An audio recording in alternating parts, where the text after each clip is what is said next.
They were young, ambitious, and full of life. Their dreams stretched beyond the sky, their minds were sharp, and their spirits were rebellious. The Iranian university students of the 1970s lived in a world that was dramatically different from what followed after the Islamic Revolution of 1979. But what was life like for them? What did they wear? How did they think? What were their dreams? Today, we're taking you back to Iran in 1971, a time when the air was filled with Western music, university campuses were buzzing with progressive ideas, and students were at the heart of a cultural and political transformation. But was it really as free as it seemed? Or was something brewing beneath the surface? Stay with me, because by the end of this video, you'll see Iran like you've never seen before. And if you love history and untold stories, make sure to subscribe. It helps a lot. The 1970s were a fascinating period for Iran. The country was under the rule of Shah Mohammad Reza Pahlavi, a monarch who had ambitious plans to modernize and westernize Iran. The cities, especially Tehran, looked nothing like they do today. Women walked freely in short skirts, men in bell-bottoms and stylish sunglasses, and the streets were filled with American cars, French perfumes, and Italian fashion. Iran at that time was deeply influenced by the West. Universities, particularly the University of Tehran and Sharif University of Technology, were home to a new generation of students who had access to some of the best education in the region.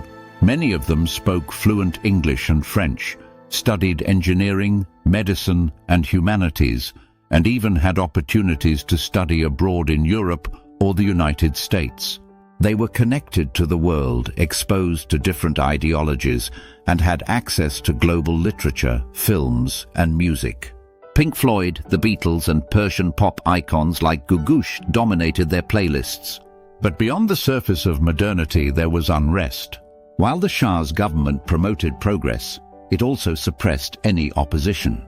The Savak, Iran's secret police, was notorious for silencing dissent. University students who questioned the regime or showed sympathy for leftist, communist, or Islamic movements were often arrested, tortured, or even made to disappear. This created a unique paradox.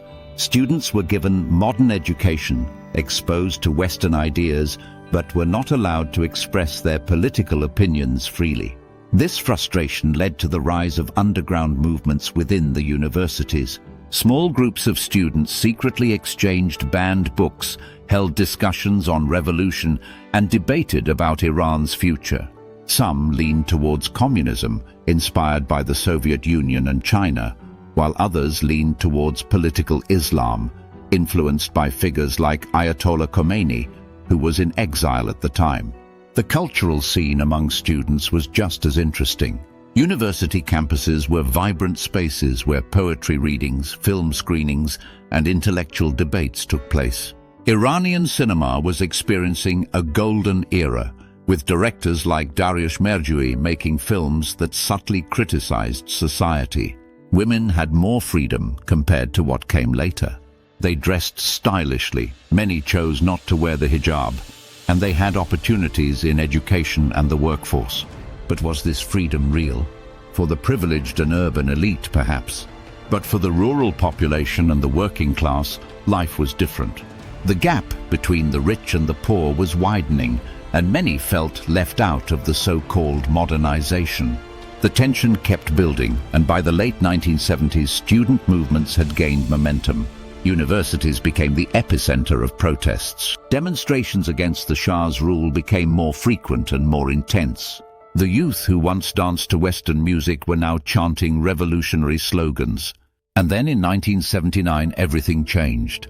The Islamic Revolution swept across Iran, overthrowing the monarchy and bringing a completely new system. A system that drastically altered university life, student freedoms, and the role of women in society. Those same students who had once fought for change saw their world transformed overnight. Some celebrated the revolution, while others soon realized that the freedoms they had fought for were now disappearing. What do you think? If you were a university student in Iran in 1971, Would you have embraced the modern lifestyle or joined the underground movements against the Shah? Let me know in the comments. And if you found this deep dive into history fascinating, make sure to subscribe so you don't miss more stories like this. Now let's go even deeper. How did this shift impact Iran's education system and youth culture in the decades that followed? Stay tuned for more.